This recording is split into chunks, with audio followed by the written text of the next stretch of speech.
Salam alaikum et bienvenue à la chaîne ديالنا Moroccan Virtualization Community. اليوم غادي ندويو شويه على la topologie et l'architecture ديال une entreprise اللي كتخدم la virtualisation. Alors la topologie et l'architecture c'est هي la configuration et الهندسه ديال هذيك l'entreprise. Comment elle est شنو فيها الداخل dans le data center ديالها اللي كيكونوا فيه les serveurs. قبل ما نهضروا على la topologie et l'architecture ديال une entreprise qui خدم un environnement virtuel, غادي نشوفوا déjà la topologie standard ديال une entreprise. شنو كنلقاو في une entreprise ملي كنمشيو ليها dans le service IT.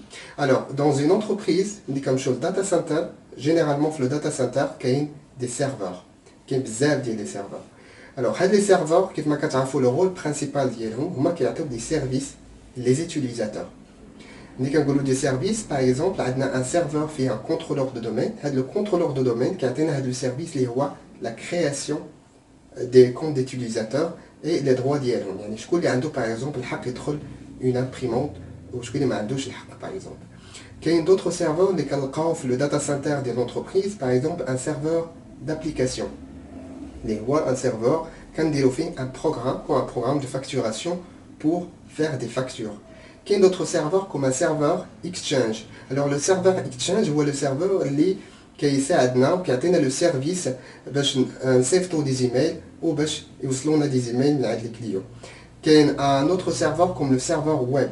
Un serveur web est un serveur qui est le site web de l'entreprise depuis Internet qui est connecté.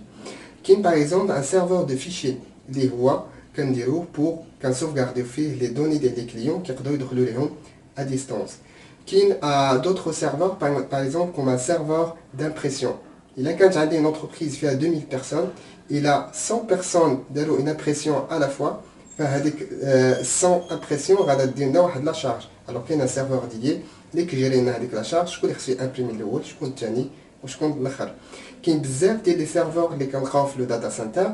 Les serveurs qui sont connectés via le réseau et qui sont connectés bien sûr avec les utilisateurs, les le data center de l'entreprise.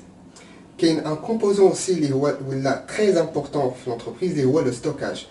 Vous d'abord l'importance des données, ou les données, ou la taille de la donnée, ou l'importance de la donnée, les emails par exemple qu'on peut utiliser pour faire des marchés. Pas mal de choses. Les données ou importantes. Du coup, sauvegarder les données ou du coup, les entreprises qui ont des stratégies de stockage. Le stockage via le réseau, d'accord. Il y a des clés qui sont sauvegardées sur la même machine de l'utilisateur. On peut utiliser trois manières différentes qui sont les plus reconnues. Les marofim on a le NAS. Alors le NAS c'est un serveur de stockage, mais qui utilise un système de fichiers bien précis pour le stockage, les NFS, Network File System, dédié pour le stockage. Ou bien on peut faire tout un réseau dédié pour le stockage, ou le SAN. Alors pour le SAN qui conçoit via le protocole iSCSI, ou bien via le protocole fibre optique, ou bien fibre channel en anglais. La vidéo d'Yanna m'a précisément le stockage, mais on a des vidéos prochainement les cadres à le stockage et on peut expliquer les trois solutions en détail. Mais généralement c'est ça en fait les composants les plus importants les cadres un data center. C'est des utilisateurs les مستعملين ديال le service. كاين le data center les cadres فيه des serveurs. Les serveurs ils sont reliés au réseau via des switches bien sûr aux utilisateurs et les serveurs بيناتهم. Ok, la partie stockage ce sont les composants et la topologie d'architecture d'une entreprise, un environnement standard.